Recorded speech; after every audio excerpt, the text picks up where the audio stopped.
মই গুৱাহাটীত বসবাস কৰোঁ আৰু মোৰ বয়স হৈছে 25 বছৰ। মোৰ বিয়া হোৱা মাত্ৰ 3 বছৰ হৈছে। মোৰ স্বামী এজন ছফ্টৱেৰ ইঞ্জিনিয়াৰ আৰু তেওঁ এতিয়া বৰ্তমান আমেৰিকাত চাকৰি কৰি আছে। তেওঁ কামত ইমানেই ব্যস্ত আছিল যে তেওঁ বছৰত মাত্ৰ এবাৰ বা দুবাৰহে ঘৰলৈ আহিছিল। এতিয়া আমাৰ ঘৰখনত শাহু শহুৰৰ লগতে এটা খুব সুন্দৰ পৰিয়াল আছিল। মোৰ শহুৰ এজন ৰিটায়াৰ্ড বেংক মেনেজাৰ আৰু মোৰ শাহুমা এগৰাকী সুদক্ষ গৃহিণী। মোৰ শহুৰ দেউতাই হঠাতে এদিন মোক ক'লে যে অঞ্জলি, তুমি সদায় ঘৰতে সোমাই থাকিব নালাগে, ব'লা আমি এবাৰ গোৱাৰ পৰা ফুৰি আহোগৈ। প্ৰথমতে তেওঁৰ কথাটো শুনি মোৰ অলপ আচহুৱা যেন লাগিছিল, কিন্তু তেতিয়া তেওঁ বুজাইছিল যে ৰাহুল আহিলে আমি বেলেগকৈ ক'ৰবালৈ ফুৰিবলৈ যাম। মোৰ শাহুমাই ফুৰা চকা কৰি একেবাৰে ভাল নাপাইছিল, সেইকাৰণে তেওঁ মোক ক'লে যে আমি দুয়োৱে গুচি যাম।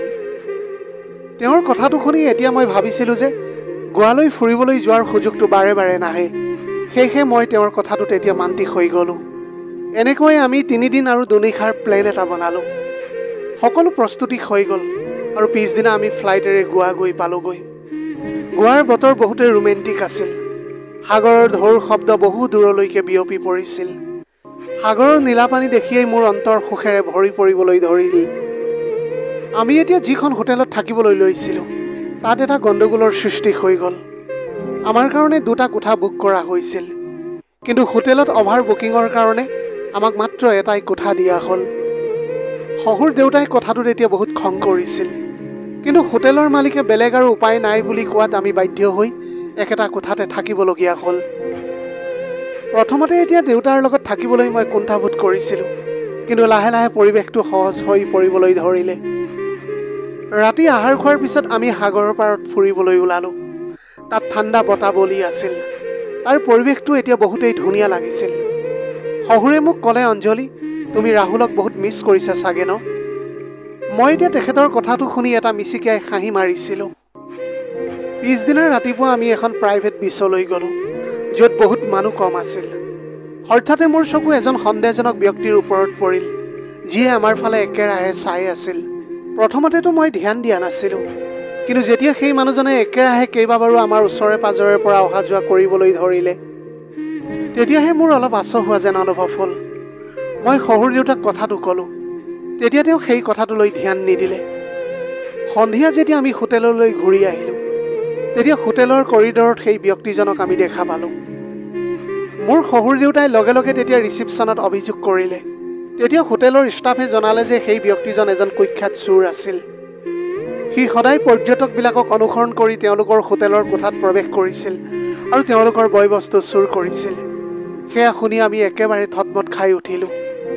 ৰাতি যেতিয়া আমি শুবলৈ ওলালোঁ, তেতিয়া হোটেলৰ ষ্টাফে আমাক সাৱধানে থাকিবলৈ ক'লে। এতিয়া শহুৰ দেউতাই কৈছিল যে তেওঁ গোটেই নিশা জাগি মোক পহৰা দিব। মই তেতিয়া মানা কৰিলোঁ, কিন্তু সেইটো সময়ত তেওঁ এতিয়া ধেমেলীয়া সুৰত ক'লে যে যদিহে তোমাৰ কিবা হৈ যায়, তেনেহ'লে মই মোৰ ল'ৰাৰ আগত কি মুখ দেখুৱাম। এনেকৈ ৰাতি গভীৰ হৈ গৈ আছিল। বাহিৰত সাগৰৰ ঢৌবোৰ জোনাকৰ পোহৰত জিলিকি উঠিছিল আৰু অলপ অলপ ঠাণ্ডা বতাহ খিৰিকীৰে ভিতৰলৈ সোমাই আহিছিল। হোটেলৰ কোঠাটো সুৰক্ষিত আছিল যদিও মনটোত অলপ অস্থিৰতা আছিল। শহুৰ দেউতাই কৈছিল যে তেওঁ জাগি থাকিব, কিন্তু মই তেওঁক কষ্ট দিবলৈ বিচৰা নাছিলোঁ। মই ক'লোঁ যে দেউতা, আপুনি আৰামেৰে শুই যাওক, হোটেলৰ ষ্টাফ বাহিৰতে পহৰা দি আছে। তেওঁ তেতিয়া সাধাৰণ এটা মিচিকাই হাঁহি ক'লে যে তুমি একেবাৰে চিন্তা নকৰিবা, মই তোমাৰ সুৰক্ষাৰ বাবে ইয়াতেই আছোঁ।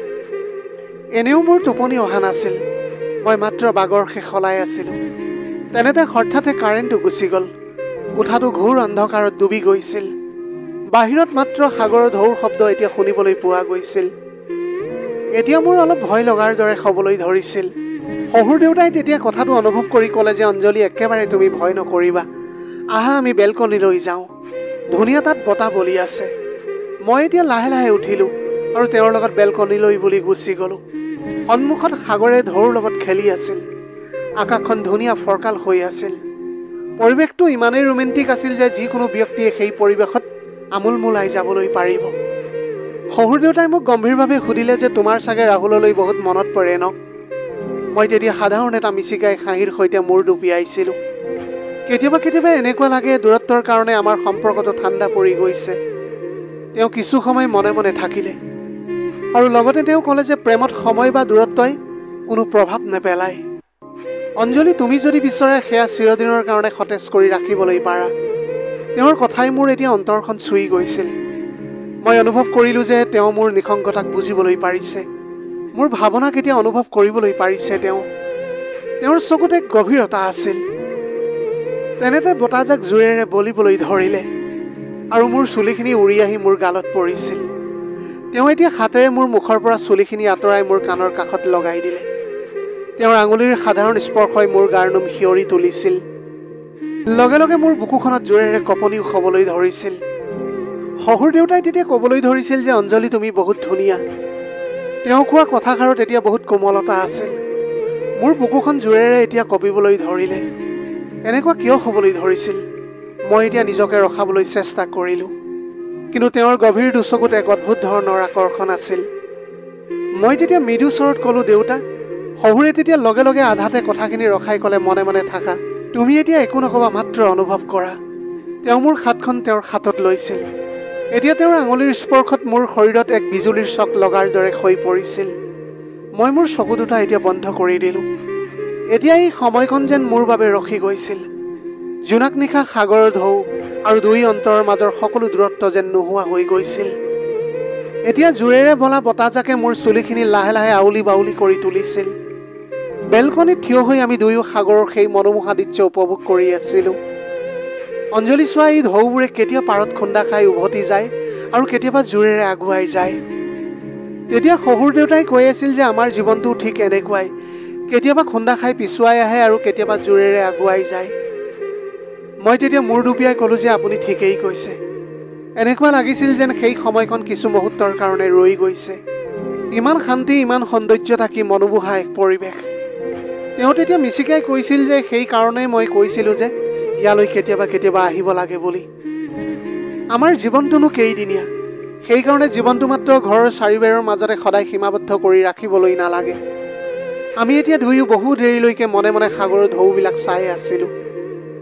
তাৰপিছতে আমি এতিয়া শুবলৈ সিদ্ধান্ত ল'লোঁ, কাৰণ পিছদিনা ৰাতিপুৱা আমি গোৱাৰ কেইখনমান প্ৰসিদ্ধ স্থানৰ দৰ্শন কৰাৰ কথা আছিল।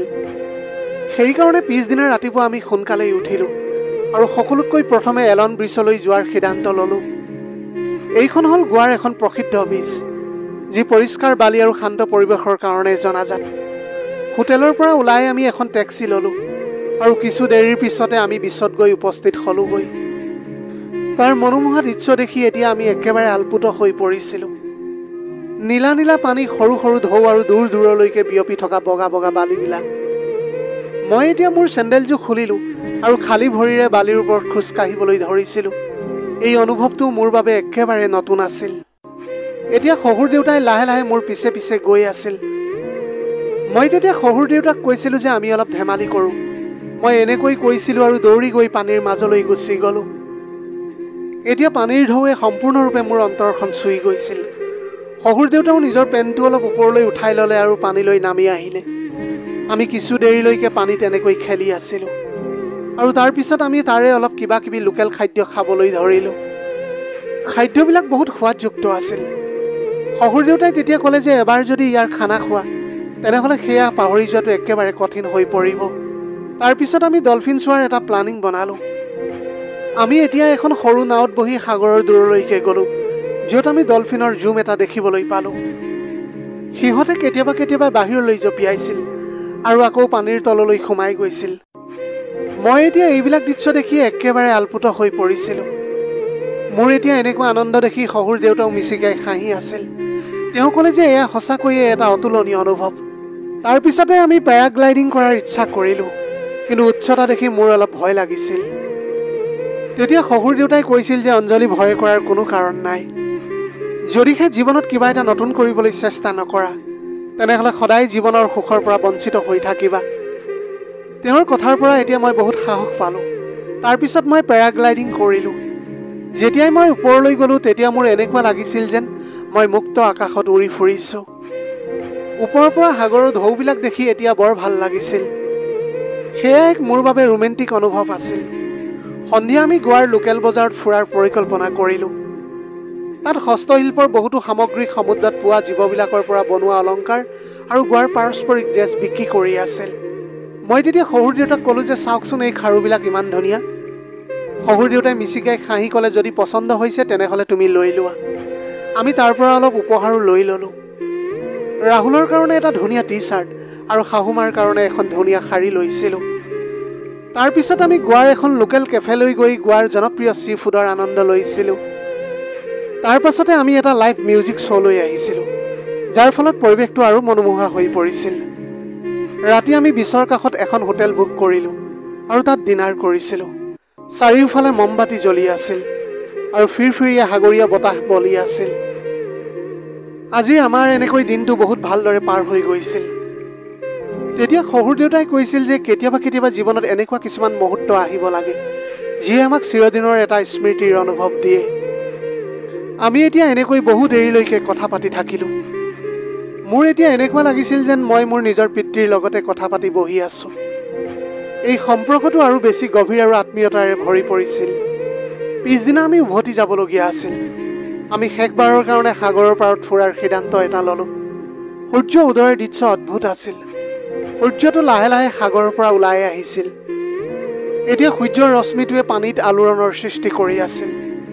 মই তেতিয়া শহুৰ দেউতাক কৈছিলোঁ যে এই যাত্ৰাটোৰ কাৰণে আপোনাক অশেষ অশেষ ধন্যবাদ। কথাষাৰ কওঁতে মই অলপ আৱেগিক হৈ পৰিছিলোঁ। মই কেতিয়াও ভবা নাছিলোঁ যে গোৱাৰ এই ট্ৰিপটো ইমান স্মৰণীয় হৈ ৰ'ব। তেওঁ তেতিয়া সাধাৰণ মিচিকাই কৈছিল যে ধন্যবাদৰ কোনো প্ৰয়োজন নাই মাজনী। জীৱনত সকলো সম্পৰ্ক সজাই ৰখাটো বৰ প্ৰয়োজনীয়। তাৰপিছত এনেকৈ আমি হোটেলৰ পৰা চেক আউট কৰিলোঁ আৰু ফ্লাইটৰ কাৰণে এয়াৰপৰ্টলৈ বুলি ৰাওনা হ'লোঁ। এই গোৱাৰ যাত্ৰা মাত্ৰ এটা ট্ৰিপ নাছিল, বৰঞ্চ এটা অতুলনীয় অনুভৱ আছিল, যিয়ে চিৰদিনৰ বাবে আমাৰ অন্তৰত জীয়াই থাকিব। এতিয়া গোৱাৰ স্মৰণীয় যাত্ৰাৰ পিছত মই আৰু শহুৰ দেউতা পুনৰ গুৱাহাটীলৈ বুলি উভতি আহিলোঁ। অৱশেষত এনেকৈ যাত্ৰা শেষ হৈ গৈছিল, কিন্তু তাত অতিবাহিত কৰা সেই সময়খিনি এতিয়াও মোৰ সন্তৰত সতেজ হৈ আছিল।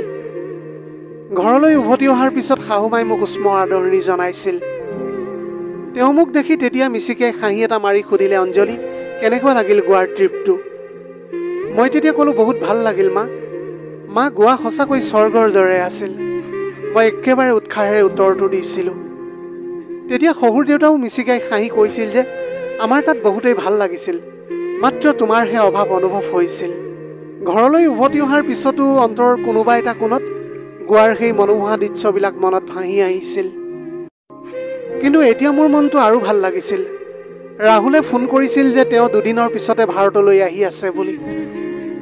যেতিয়াই ফোনটো ৰিচিভ কৰি তেওঁৰ পৰা কথাখিনি শুনিছিলোঁ, তেতিয়া মই আনন্দতে নাচি উঠিছিলোঁ।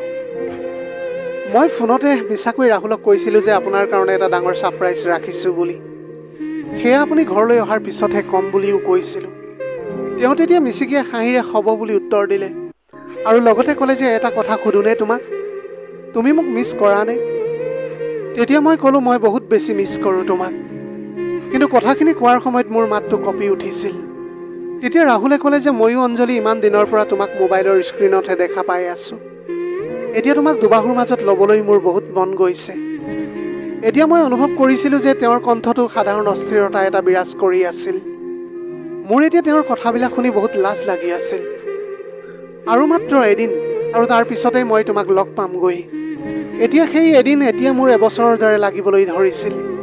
আমি দুয়ো একো নোকোৱাকৈ এজনে আনজনৰ উশাহ শুনিবলৈ ধৰিছিলোঁ। কেতিয়াবা কেতিয়াবা শব্দৰ প্ৰয়োজন নহয়, মাত্ৰ অনুভৱেই যথেষ্ট হয়। যেতিয়া আপুনি ঘৰলৈ আহিব, তেতিয়া মই সকলোতকৈ প্ৰথমে আপোনাক গোৱাৰ ট্ৰিপৰ কথাটো ক'ম। তেতিয়া তেওঁ ক'লে যে তোমালোকে চাগে খুব এনজয় কৰিলা ন? তেতিয়া মই ক'লোঁ যে কিন্তু আপোনাৰ অনুপস্থিতি বৰ অনুভৱ হৈছিল মোৰ, আৰু আপোনাৰ বাবে বহুত উপহাৰো আনিছোঁ। তাৰপিছত মই এনেকৈ ফোনটো ৰাখিলোঁ। এতিয়া মাত্ৰ এটা নিশাৰহে অপেক্ষা আছিল। কাইলৈ ৰাতিপুৱা অজয় ঘৰলৈ আহিব। এই কথাটো জনাৰ পৰা এতিয়া মোৰ আনন্দৰ সীমাই নোহোৱা হৈ পৰিছিল। অৱশেষত তেওঁ এনেকৈ ঘৰলৈ আহিল।